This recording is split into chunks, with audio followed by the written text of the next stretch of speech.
I'm Patrice Shavone Brown from North Carolina. I am the CEO of Restore Bodies and Minds, which is a mental health facility that helps adults that have severe persistent mental illness. The city of New York, Boricua from the Bronx. We've been established since 2011. I've worked as a mental health counselor since 2003. I've written seven books, two children's books and two fiction, and I believe it's two nonfiction. I wanted to sort of kind of try each genre. I haven't did the whole horror thing yet, but that's on my list. Yeah. And I'm a single mother of two. I have a daughter and a son, 13 and 9. And basically, that's me in a nutshell. What's the horror gonna be about? I don't know. I'm a big Stephen King fan, so I don't know. It's got to be like sci-fi horror, supernatural type of scary stuff going on. Whatever comes to my mind, but I'm a big Stephen King fan, and I have not written a horror book yet. That's on the list though. All right. Maybe you could weave it into the whole mental health thing, you know? Yeah, that would No, be good. Give right. me ideas. There you go. We're gonna write this book, right? Well, if you think about it, right? Right. A lot you I mean, you could make it kind of crazy in sci-fi, but you can also still address the elements of the real things that go on in mental health where people don't know Right. certain things. You can make it work. Okay. Give me some time. Give me some time. Maybe put me in the movie. Okay. I was recently in a horror film and I got the top of my head cut off. So I mean, even if I'm just gonna get eaten by somebody, I'm cool with that.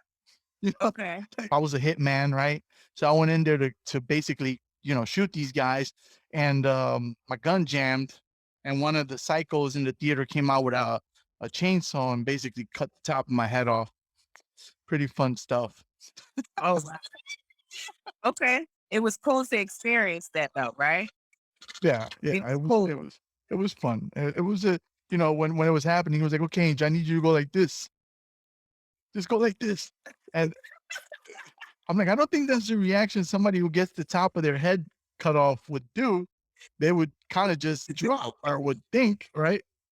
Now, Right. Who told you that the director? The yeah, director wanted yeah, you to do that? Oh my yeah. God. He's like, "It's okay, Angel. We're just gonna do stand like this, and when the guy, he's gonna go like this, you just go." And he kept on me doing it over and over and over. That was so funny because it was just the nonsense of going like this, it was pretty silly, Oh, you know. But I mean, if you look at even like these big films like the Avengers and you watch them before they're actually cut and everything, it looks silly too. When I watch, the other ones and you see them and they're doing the same thing, they're like, okay, run, and it looks silly without the music and without the effects. So I was like, you know what? Next time I'll be more committed. I think that's a good experience to experience. I haven't gotten my feet wet with the whole film and everything yet, but I do have like a reality type of show that I'm getting ready to start doing based on my book, Secrets of a Crazy Mental Health Counselor. So I think that's gonna be my first time on film for me, but that would be a great experience to try something new. I've written the books and I'm doing like the counseling thing. So my next thing is to get on film. And that's what I'm gonna do this year. Tell me about the book. This is my very first book. It's called Secrets of a Crazy Mental Health Counselor. And I had wrote that one pretty much in 2017. It's pretty much about me, my personal development versus my professional development and just my reality. I just pretty much wrote it to let people know just because you counsel other people, you're not perfect. You go through your own struggles just as well. So it was sort of kind of like a self-help, inspirational book, just opening myself up to the world. Oh, that's very cool. Yeah, I think that people may be under the impression that someone who works in mental health has all the answers. And, I mean, I don't work in the space, right? I dated when I was in the Air Force, I had a girlfriend who was a mental health tech, we call them, because all our jobs were techs, some sort of tech. So she was a mental health tech. And not for nothing, she was jacked up as everybody else. You know what I mean? We're all, she was just as jacked up as, Right, right. But they said that those are the best helping people, the best counselors, people that have been through things. I mean, because if you haven't experienced anything, how are you going to help or teach somebody else or lead them if you haven't experienced for yourself? That's how I always think about it. And I just, want to be open. That's how a lot of me and my members we connect with each other based on that. I feel like it's important for you to have experienced something in your life and share that story with other people, so that they can either feel inspired, make some changes, or. Relatability, right? I mean, Right, right. you know what? You know what's up. You know what you know what's happened. You know what we've been through and stuff. So yeah, I had my childhood therapist on here. He came on here. So when I was a kid, yeah, I grew up in the South Bronx and it's rough. It was a very rough upbringing and I experienced a lot of violence, a lot of gang violence, and it messes you up. It creates a lot of trauma. So I had a lot of training. I was using I put a tweet out earlier referencing the cop who mixed up the gun with the taser, right? So well, I didn't even want to get into that. Like, Yeah. and somebody said, "Hey, man, unless you've ever been shot at and you ever been in their shoes, And I said, "Hey, man, Mm, I would never be a cop. You know why I would never be a cop? Because I know that I'm a fearful person. I right, have a lot of trauma from the street, right? right, So it makes me an anxious individual. Now, right, if I see a group of 5 guys walking towards me, white, black, Latino, I get nervous because where I right, come from, that usually meant I was about to get jumped. Now right. you Something put like me in a uniform and you give me a gun, I'm probably a dangerous person, right, right? Because I'm already automatically thinking those guys are gonna jump me, and I got a gun now, and I'm a law officer, So that makes you a dangerous. And now knowing that I'm not a cop, right? So that's why I told the guy if more people knew themselves, it could be safer for everybody. I know that I am a nervous person. I'm anxious in the street because I was using a human shield in a shootout once. Somebody came, grabbed me, right. pointed a gun, and started shooting at another car, which then produced their own gun and aimed it. And I saw the fear of God in my eyes. I don't know. They didn't shoot and they drove off. But that Thank God. kind of, Yeah. kind of is a person, I don't know, call me crazy, but You're it still affects a not dealing person. with that trauma? You're not still dealing with that experience, any anxiety currently? Sure. Nervousness? Yeah. I mean, I just told you they put a scaffolding in my thing, and I'm thinking somebody's gonna break in and murder us. You know what I mean? Like, you know, yeah, no, these things stay with you. Right. And that's just an example of what I experienced. So, but my whole point of that is that I know I would not be a good cop because I'm too nervous. I have a lot of like, I guess we'll use the word trauma. I don't know if that's the right word. I have a lot of experiences that make Yeah. me a person that should probably not be out there policing people, and I know it. And I've encountered cops Right. who probably shouldn't, And I don't bash the police. I'm not one of those individuals. But I'm sorry. Go ahead. I wonder how much psychological tests are they getting, before they actually become police officers.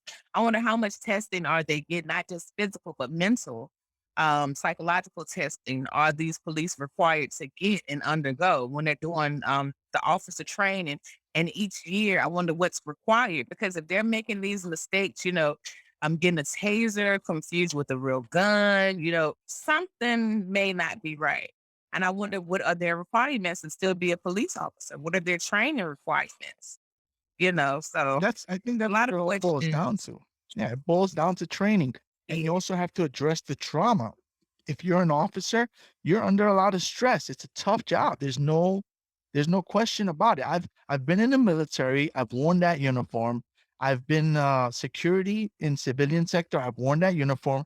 There's a lot of pressure that comes with simply wearing a uniform. Now, wearing a police officer uniform, I'm sure it's a tough, so I am not, like I said, I don't bash the police, but you have to address the ones who do things that are wrong. You have to. And every time I mention this, I get attacked. You don't know what it's like to be shot at. Yeah, I kind of do. I kind of do know what it's like Right. to be shot at. Right. I know what it's like to get stomped out, or like, I know all these things. I've experienced it. Therefore, I am not an officer. You know, um, But you still can speak on it because you've experienced some things. I think you were right for speaking out about it. I think a lot of us should continue to speak out about it until change comes. I don't think it's going to get any better unless, better police officer training takes place, that psychological testing and uh, mental health is very important in just that a field. lot of things just need to be reevaluated when we talk Maybe you about these were, shootings and the you know, police officers. maybe you were a nerd, right? So like, you were a nerd and you were picked on your whole life. All of a sudden, they give you a badge and a gun. Now you got an ego trip. What you mean you're not gonna come out the car? Boom. Because you Right. have that nerd trauma. Like, all these things have to be addressed. And that's usually what it comes down to. If you watch the most of these clips where there's abuse and stuff, it's all about ego. Ego. I told you to do something. You don't want to do it. Now watch what's gonna happen. You know? That's a big problem too. Right. It's I mean, I don't want to make our entire conversation about this stuff, but it was just addressing that point about knowing, you know, that if you're a scared individual, that I don't know if you heard the story about Kai Gurley here in New York City, who was shot in a project because the cop got startled. He got startled, squeezed, bullet came, killed the guy, killed him in the chest. Young guy, father of the daughter and everything. It's messed up. It was the Asian dude. The Asian dude. I forget his name right now. Yeah. The cop was the Asian guy, and he had his finger on the trigger. He was nervous, and he, just I know that your finger's supposed to be like this, not on the trigger. Right. Even and I'm a civilian, so All the stories just sound the same. Whatever happened to the police officers that patrol that particular neighborhood, getting to know the community? Whatever happened to that? I think a lot of those situations and incidents might decrease if the officers became, you know, uh, community policing. more relatable in the community, or just Yeah. There's I don't know if you ever heard of Officer Norman in Arkansas. He's a officer that knows everybody in his community. He knows everyone. He helps the okay. community. Amazing guy, and that that's how it should be. I don't recall ever knowing any police officers growing up. Not where I come from. I never knew any of them. None of Right. them were, yeah. I always encountered different police officers, and mind you, I look how I look, right? So they're not messing with me as much as they were messing with some of my friends, and because of how I look, I I don't have the same level of aggression, and so I recognize that, you know what I mean? And I also use that as a tool to express it. Hey, I got caught one time in a gang fight. I didn't get arrested. I got a ticket and they let me go. Right. Meanwhile, my friends got in a little bit more trouble. What was the difference? You know, how we look. And I call it out. Right. People get mad at me and stuff. It's like, "Well, what are you saying? You're anti this and that." I'm like, "No, dude, I'm stating the reality of what I saw." Right? I was Right. experiencing the same thing, this major gang fight with I'm not going to mention any names of the uh organizations, we'll call them, but I got a ticket. I got a ticket for, I think, $120, and then sent on my way. you know. And my friends, a couple of them individuals got caught in separate, we all kind of scattered, and they got arrested, you know. So there's the um reality of it. So one of the things I saw your email was about you're talking kind of like about accepting yourself, right? Kind of accepting yourself as you are. Um Can you talk about that? Like, how how that really works in reality, you know? Okay, so you talking about a fat girl's confidence, the book. Um, Pretty much self-love. That's what I was talking about, when I wrote that book, just loving who you are. And if you wanna make some changes about yourself, do it, but don't do it because somebody else has told you to do it, you know? We all have that phase in our life when we're gonna look in the mirror and we might not like what we see, and it's up to us to feel defeated, or if we're gonna move forward and make some changes, then do it. And the reason why I chose to speak on that topic is because I've struggled with weight my whole entire life. So I felt like it was important because when we look at the TV or when we're on social media, we see so many different women that are smaller, that are slender. And a lot of times we might put in the back of our minds, like we might be beautiful if we were small, if we did this, if we did that. And we start to add self doubt to who we are. So I said, you know what, I'm going to write something just to encourage women and motivate women to love who they are. And if they want to lose weight, do it. But don't do it because you're feeling some type of way or because somebody called you fat. That was the whole purpose of Affect Girls Confidence. Okay. How does that work in real life? So, like, I use myself as an example. I don't like what I see in the mirror, right? Period. I just don't. I like myself when I'm nice and lean and I got my six pack out, and it's very difficult to maintain, right? So I've lived my life in this constant struggle of, I have to get myself there. This has been my entire existence, right? In the process of everything that I've lived, it's always been I have to get there, you know. And I've never when people tell me, love yourself or yourself as you are, but I hear it. I'm like, cool, sounds great. But and then I won't challenge people on it or whatever, but I don't, it's not real to me. You know? So that's does that make sense? Like, So you well, always sound like a negative. You always see yourself as being negative. You always have like a negative physical concept of yourself. Always. when Nothing it comes change to that. well, when I'm fatter, I'm not happy with that, you know? I mean, I don't like it and I don't feel Okay. confident. I feel disgusted. Like it's freaking disgusting to me, right? So, it's not to say that I don't like myself or that I don't think I'm successful. Like I've done things. I'm talking about just in that area, you know, my confidence has always been attached to my physique, you know? Um, Right. So it's uh, gonna be a little bit different for you. People like you that think you have to be this small or um this type of way, it's gonna be harder for to read my book and be like, okay, love me.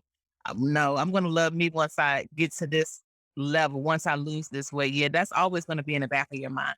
I think the only way that you're gonna change it if you just look in the mirror and start to love who you are, no matter what your size is. Like, I think it's easier for me because I've always struggled with weight. So it's more accepting for me to be like, okay, well, I weigh this much. That's okay. I'm still going to pull and I'm still going to attract the opposite sex. So people still going to like me regardless. I think it was easier for me to accept that because I really didn't have any issues with,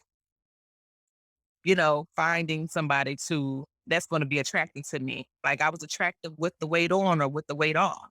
And I think if you thought feel yourself that like that, I feel that too though. So like and I acknowledge it, right? So I mean I'm married now, but before I was married, I would say well, I can get girls fat or skinny. So what's my issue? right, Like right. even if I'm fat, I'm still, like you're saying, attracting well shit, I was attracting both sexes. All genders. So it's less So eventually. so it's not, like I know I can get mine. You know what I mean? That's not a even when I was fat, I was still pulling, some, you know, fly girls. You know what I'm saying? So well, it wasn't even that. Now it may have felt easier when I wasn't fat, but I've spent more time fat than I spent ripped, and I had clearly more successes as a fat guy because I've been more time as a fat guy. But it's more of a self thing, you know? Okay. Um, yeah, it's more of a me not liking it and it affects my but I mean, nah, if I saw someone who I thought was attracted, I still, I shifted into that, Shoot the shot. I'm going for Yeah. it. Whatever hey, Right. listen, what's the worst she's gonna do? She's gonna say no, right? Yeah. Yeah. That's I'm the still gonna worst, try it. you know? Um, I think you're battling with you. Since you're battling with you, you're gonna have to fix that on your own. And I think like one of the first steps is looking in that mirror and starting to change how you're thinking about yourself. Start giving yourself some positive self-talk, in that mirror. And with your clothes off, you're gonna have to accept what you like. And if it's still not accepting, you probably might need to get some counseling. It could be something from childhood that's torturing you, that's playing over and over in your mind. It could be something that somebody has said to you, regardless if you hate what you see in the mirror. Get in that mirror and practice and start speaking life into you, regardless of if you don't like your size or if you hate something about yourself. I think positive self talk is something that helps people a lot, even when you've been rejected or picked on or bullied. I think once you start to practice and tell yourself you are enough, you're beautiful, you're this, you know, the daily affirmations for me seem to work on a mental level. I start to feel better about myself. Even if I haven't lost any weight, I start to believe in my mind, like I'm feeling better this day, I'm looking better this day. And it's only because I told myself that. Nobody had to tell me. It's just me talking to myself, encouraging me. So could be a little bit of that mental Yeah. blockage that needs to be turned around into a positive. That's for me. I think Well, self-talk I think matters. Yeah, for sure. yeah. My self-talk is very negative. It's usually negative and it's abusive. So, you know, I'm more of that uh well, I almost become like my drill instructor was to me when I'm self-talk. It's like I'm almost my own drill instructor in my head. So if I'm running and I'm getting tired, right? I don't say, "Okay, Angel, come on, a little further. You got this." I'm saying, I'm saying I'm saying more like you fat push, push, you fat, push, push, quit. You don't quit. And that's the self-talk that I'm giving myself when I'm doing the miles, like, And you know what? I'm forgetting that you're from New York. I'm forgetting that it's the Bronx. Really aggressive. So yeah, you gonna have to work on that. You have to work on that. yeah, yeah, there's no gentle, like, "Angel, you're so great. You got this. Just one more mile." It's more like, "You wanna stay fat? You disgusting piece of," and that's, that's I'm running, Pushing yourself down. yeah, that's kinda how and it gets me there, you know? Um, You do the opposite. You feel determined to do the opposite. You're telling yourself, like, I'm not gonna be this fat fuck. I'm not gonna be this or that. yeah, So I'm gonna push. I'm gonna prove to myself that I'm gonna be better. So I get that too. That's a psychological technique as well. But on the flip side of things, start making yourself feel loved. It's okay to be calm. I think a lot of us need that. I think we know when to turn on uh certain personalities of ourselves. That's how I'm gonna name it. uh, The truly sharp. yeah, I got that too. That's what I do in class too, but I'm a little nicer with them, when I teach. I kind of become like a mini drill instructor, but I'm gentler with them than I am with myself. Ugh. And then, I become a drill instructor when I'm teaching my daughter at home now because it's like she doesn't get it and I lose patience. And I'm on a time schedule and she's still sitting there. So, yeah, I become the drill instructor because I want her to say in her mind, I could do this. But instead, she still sits there as if I'm not talking to her. So something else really instruct comes out of me. So I have to admit that, yeah, I'm not gonna be calm and that's okay, let's do it this way. And no, time is ticking. We have things to do. Let's go. One I plus try to one, do it different. 3. 1 plus 1, 3. Yeah. Get on your face. Get on your face. Do Do 2 push-ups. 1 plus 1. Do 2 push-ups. Now I'm gonna have to put that inside there now. 2 push-ups because you missed the answer. Yeah. Incorporate the push-ups. I'm gonna include that now. Make the Yeah. answer the number of push-ups. Right. Right. Well, sorry when you get into multiplication and factorials. You That's know, what we're on. That is what we're on. 3-digit subtraction. She's in the 3rd grade, and, it's kinda hard being at home. The whole you thing guys not in school yet? You're still doing remote learning? we could do remote learning. They're just opening us back up in North Carolina. But for me, I still didn't send my kids to school. None of us had COVID inside the house. I felt like by me sending my kids to school, I felt like they were gonna be the first guinea pigs. So I just wanted the other guinea pigs to get out there first.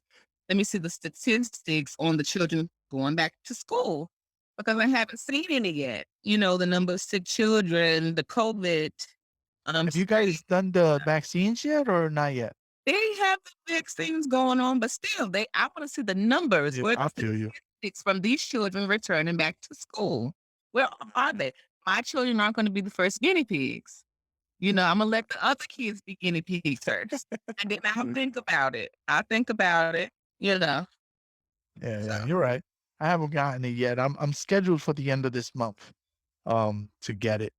But I waited a while, and I actually wanted the Johnson& and Johnson one, but now I'm seeing the news with that. I'm like, you know what? I'm just gonna stick with these other, uh, more seemingly trusted ones. You know, that seem a little safer. But who knows? We'll see. If in a year everybody becomes a zombie, no, mhm. then we know. Right, You right. know, you just don't know. It's too soon. Yeah. I'm just gonna wait around. That's what I said. If my children go back to school, it'll probably be August when the new school year starts. It won't be this school year. Pretty much, it's summertime now. Summertime is getting ready for the enter. So it would be no need for to send them back to school this time. Yeah, School ends soon. School's yeah. For over soon, us, right? it should end the end of May. The first week in June for us, and then it's summer until August. Yeah, grind it out at this point. Why take the risk? Although admittedly, I was one of the first ones back at the gym when it opened. Day one, I was back in there, but that goes back to me hating You the way I look. You know, you yeah, your yeah, obsession you know, with weight yeah, yeah. once you keep up your physique. So I understand. I think you should be gentle with yourself. Oh, especially you're married. Do you have any health issues? I have high blood pressure. It went back up when I got fatter over COVID because I gained weight over COVID because I got vertigo. And when I got vertigo, I couldn't train because I was running. I was still working out during the pandemic. I was still going out there and getting the miles until the rocks in my head got loose and the vertigo came in. Now everything started spinning. I couldn't do anything. Wow, that's And, different. I'm sure you understand how that works, right? You can't train, you feel like crap, you feel like crap. What do you turn to for comfort? Food. I You think know? my dad struggled. Well, he just came in with that diagnosis of vertigo, but I really didn't fully understand it. Over the whole Sucks. pandemic, yeah, so many people have been coming down with different sicknesses and stuff. So Yeah, vertigo sucks. It's like the only way I could explain it is if you got up right now and you spun in circles really, really, really fast for a long time, then stop, that feeling is with you all the time. That's vertigo. so everything's always spinning, Yep. constantly moving.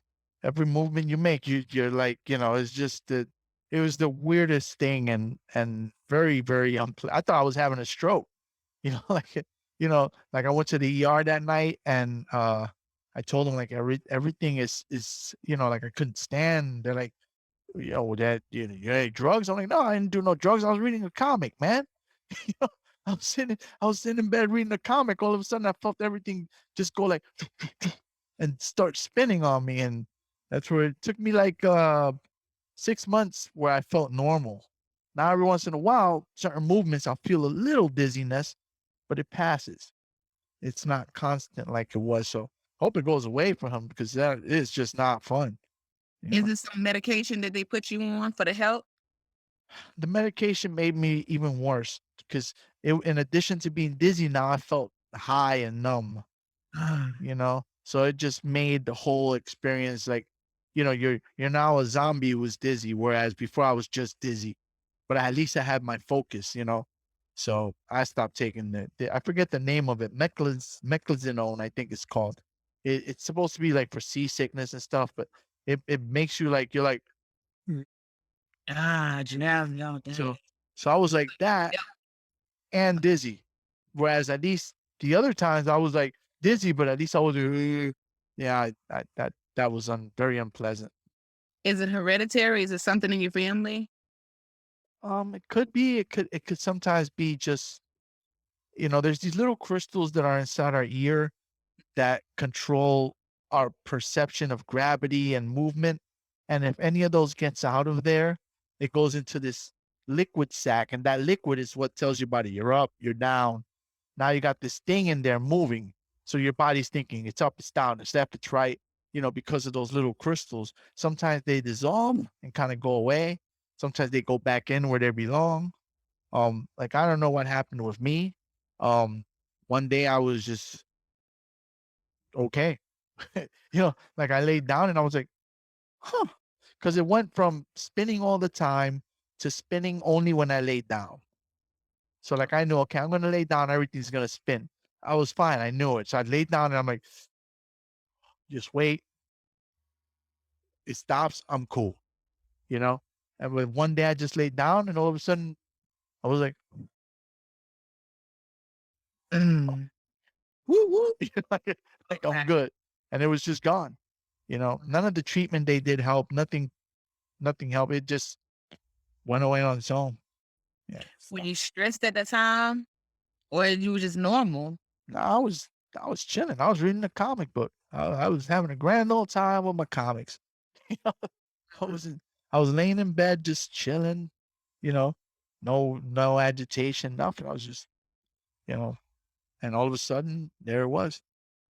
But you know something, as we get old, it's just the little things that start happening. Like you can get out of bed and you broke your whole ankle, but you just like get out of bed. And you notice that like the older that you get, it's the little things. And I'm just like, wow, I didn't know. Like as I get older, I'm like, well, I was breathing just fine because pollen is out there. We're out in the country, so pollen is everywhere. I don't know about up there, but you know, people can't hardly breathe. It's different. But when we're younger, it really doesn't bother some of us. But now when we get older, our eyes are puffy, all different kinds of things. We can't breathe. We're constantly blowing our nose. It's nice, but I'm grateful to witness a lot of God's miracles because a lot of people could have been dead and a lot of things, probably wouldn't have got better with some people, but a lot of people have different testimonies. And, it was good to hear about your whole experience. Um, I'm really not familiar with it. I've heard people talking about it, but they never described it to me that way. So I sort of kind of totally get it. I couldn't imagine waking up and not being able to focus on one thing or holding my head up and walking. And I wouldn't be able to do it. I wouldn't. So that takes a lot of strength. Yeah, that was definitely a tough experience. It's bizarre. It was the craziest thing. I was like, hell, if I knew this is gonna be where I end up, I would done all that heroin when I was a kid. Have some fun back then. If I know I was gonna be paying the price now, I should have taken that acid. Like Oh, I don't. you know, you know, I had one girl, she wanted me to do ecstasy with her. She's like, "I'll hook up with you if you take the X." And I wanted her, like, I like this girl, right? But I was Like, like, "No, I'm not gonna take no damn X," like, no. You know, I didn't take the X now I'm like, well, so if I was gonna end up screwed up anyway, I might as well taken the X and have me a good time with that girl and, you know, be screwed up anyway. right, right, I didn't take the X so that when I was in my 40s, my head wouldn't be spinning when I'm reading a comic. right. You know, if I knew my head was gonna spin anyway, To be might as completed. well take a damn X back then. Don't do drugs, kids. I'm just kidding. It's a joke. Don't do it. If my head's spinning now, it might be even worse if I'd taken the X. So, Right. this is just a gradual progression of life. Things break down just like anything else. So Right. it's what it is. You know, we try to do our best. Live our best life as best we can. So that's all there is to it, right? Yeah. C'est la vie. I I think I went to I don't know if it was North or South Carolina once. I don't remember which one it was though. I was in the Air Force and I kind of feel like it might have been North. Um, because my she was a senior master sergeant. We were driving down to Maryland. I think it was Maryland. I don't remember. It's been so long. We were driving to some Air Force base and she stopped by to visit her family and that was one of the stops. Mhm. So she took us to one of the Carolinas. I don't recall. It might be the Air Force Base here. I think it's in Goldsboro or Eastern North Carolina. It's like a country part. It's in a bunch of fields and stuff. What is the name of that Air Force Base? Can't think of it, but it's probably North Carolina. We do have an Air Force Base in Eastern Goldsboro, and I forgot the air. Yeah, So you've so been in long the Air ago. Force. I hmm? You've been in the Air Force. 97 to 2005. Okay, what was that experience like? I liked it. It didn't do anything for me career-wise or in terms of like, progression or whatever, but it was a good growing experience as a person, you know. It taught me a lot about one of the things I learned that most was in boot camp was just acceptance. I am in this situation that I don't like. I'm not happy about this, but there is nothing I can do about it. This is what it is. I cannot do anything about it, but simply see it through. In that case, the thing being boot camp, you know, um, understanding that if I simply, I don't want to use the word submit because it wasn't a submission per se, but it was simply understanding that I have to do these things that I hate and just accept that my life will be better. So at some point, something in my head just clicked, and that lesson I carried through life. That simply understanding, okay, Angel, this sucks, but you know what? You got to get it done. So let's get it done, push through, and then move on with your life. That was basic training. That was what I gained out of there most than anything else. Was simply that. And once I accepted that, I enjoyed it. I didn't want to leave boot camp. I became a machine. I became a robot. I was so good at I became the guy who marches everybody. Like they made me the guy who marches everybody. They made me the academic monitor. They made me the house mouse. These are all good jobs in boot camp, by the way. Being the house mouse is a great honor. So, you know, I just excelled once I kind of accepted it. It's like I became, again, I don't want to use the word institutionalized, right? Because it's not prison, but I became the very best at what we were once I kind of accepted it. So that I bring to life. So there's times at work that I'm doing a task that I'm not enjoying. I'm very annoyed or whatever. And I simply just remember that lesson just stays with me. You know what? Yeah.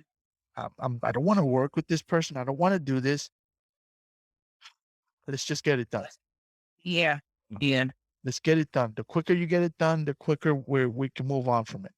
So I think some military experience and background and just having a military period, I think is quite necessary because you learn organization skills more so than anything. Some people call it control or, be institutionalized, but I think it's needed for some people. My dad, he was a Marine, so with me, the whole Millicent thing, getting everything together, staying on course, staying on track, making sure that we clean. Let's do this thing in order. Everybody on one accord. Yeah, I don't like him or her, but let me just suck it up and let me get the job done because this is, Right. we're here for a purpose. So I sort of kind of get everything that you're saying, although I've never served. The furthest that I've done would be ROTC in high school. And I think I did 2 years. And for me to have to wrap my hair up and no nails, you could only wear like plain nails and you have to learn the different drills and you have to have your pants creased. It was sort of kind of interesting. You Well, know, boot, you can't shave your legs. There's all kinds of, there's so like a lot of psychological things going on that you're gonna go through if you're a person that enjoys certain things, just all that stuff being stripped away from you. You're like, I don't want to do this. Let me go find something else to do. But if you stay, the longer that you stay and you keep on doing it in the routine, you start to get used to it. So yeah, I think it's needed for some people. yeah, I thrived in the environment. I think the first 2 weeks I was resisting, right? And that was rough for me. Those first 2 weeks I was resisting and I wanted to get out. In fact, I told them, I will kill myself if you guys don't let me out, you know? So they sent me from the regular flight, the regular unit to the mental health unit, Okay. right? Where they're watching you so you don't kill yourself, right? And then I was over there doing the same crap that I was doing in the regular one. So while I was over there, I said, when am I going to get out of here? They're like, well, we're going to process you in maybe 6 to 8 weeks. I'm like, 6 to 8 weeks? The boot camp is 6 weeks long. And I'm already 2 weeks into it. I will be better served to just complete this thing and get the hell out. So I told them, yeah, send me back. And then well, you said you're going to kill yourself. I'm like, oh man, I'm not going to kill myself. Send me back. I just want to get the hell out of here. Like, You went back. I went back and Oh, they sent me back to my unit. And at that point, because the clicking that I'm talking about happened in the mental health spot.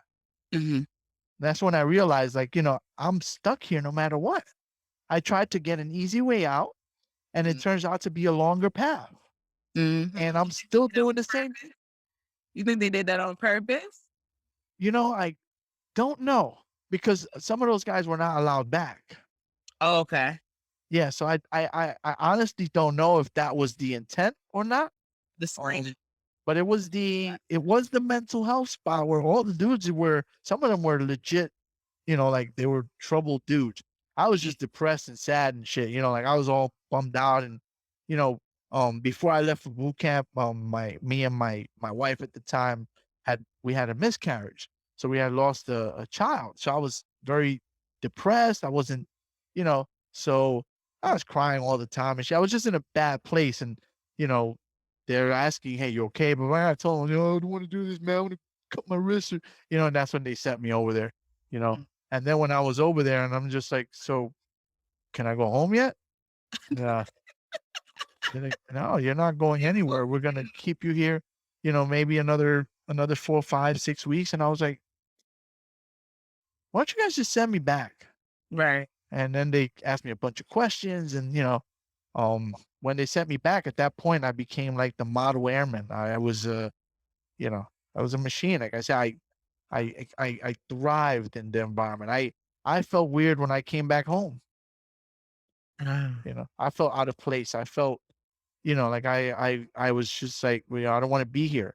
I liked the structure, the control, the routines and everything. I thrived in that environment. right. You know, so I I did way better there after those 2 weeks. Right. Um, so but that lesson carries over to life. It should. It Every should. day I'm aware of that. There's a lot of times I'm doing something and I really don't want to do it, or I just, and I'm just kind of like, what, just get it done. And I get it done and then I can carry on. Right. Right. I agree. Little military experiences. it would be, I think it would serve people well. Yeah. I believe so too. I have to agree. I don't know if I'd make it compulsory where you have to force people to do it all the time, but I, I think it does. For some people, it gives you some benefit. Some people it doesn't. I know some guys in there who were, there was one guy, he was in there to stay out of jail. Mhm. And he was in some program. I think he was from the Barbados. So they had an arrangement where if he would serve, he wouldn't have to serve his jail term or something. I don't recall the exact details, but I was tasked with making sure that guy could pass our Air Force qualification exam. Mhm. And that dude was just a knucklehead. Like, you know, he was just the dude that, of all the people that I kind of coached and stuff in there for the exams, he's the only one who didn't pass it. So I got everybody to pass except one dude. Yeah. Well, you did your job. You did your Yeah. job. I mean, well, they still gave me hell. The drill instructors, blame me. you know, Mm. um, they still came after me like, how dare you do it? I said, come on, guys, let's be real here. We're in like week 6 here. I think you and I all know what is what is. All right. I said, may I speak freely? They're like, yeah. It's like that guy doesn't want to be here. Right. You know, and he's not applying himself. He's not doing anything to succeed. So, do you even want him in the Air Force? Right. And they kind of just looked at me like, I said, if avoiding prison isn't enough motivation for him to pass a stupid written exam, that isn't even that difficult, then hey, what else can we do? You Nothing. know, what else can we do? The guy was given literally a get out of jail free card, Mm. you know, and I was committed, like I really focused on, I wanted him to succeed. He was a cool dude. I like him. He was a good guy. Um, but he just didn't try. So It wasn't your fault. I think you did what you had to do. And a lot of times, it's just like me when I'm working with people, a lot of times everybody isn't going to come to the program and benefit from it. But those that want to succeed, they will. But if you don't put it in your head that you're going to succeed and change, I can't do nothing for you. And when things don't happen and go as planned, we keep beat up on ourselves. And I think that's what you do a lot of times. I think you beat up on yourself, especially with that weight. So yeah, we win some and lose some, and that's just what it is. yeah, yeah. I mean, I don't even remember his name. I can't even remember his name right now. I remember the story. I remember his essence and stuff. I can't remember his name. It's 97. We're kids, but I don't like I don't lose sleep over it. It's on him. He's a grown man. Like you got to do what you got to do. You know. Right. So yeah. Well, listen, I want to thank you for coming on the podcast and chatting with me. Is there a way people can find you? Anything you want to let them know prior to closing? PatriceShavone.com is my website. I'm on Instagram. It's Patrice_Shavon and Facebook, Patrice Shavon Brown, pretty much, if you'd like to find me. Awesome. Cool. Well, Thank thank you so you. much. Thank you so much for taking the time and good luck with everything going forward Same to you. with the projects and everything. Cool. Good health, good wealth. Have a good day. All right. Take care. We'll be in touch. Take care now. Bye. You are listening to the NYC Talking podcast. www.nyctalking.com. Please like NYC Talking on Facebook. Please follow Angel R Talk on Twitter and Instagram. We are NYC Talking, the realest lifestyle blog ever. Thanks for listening.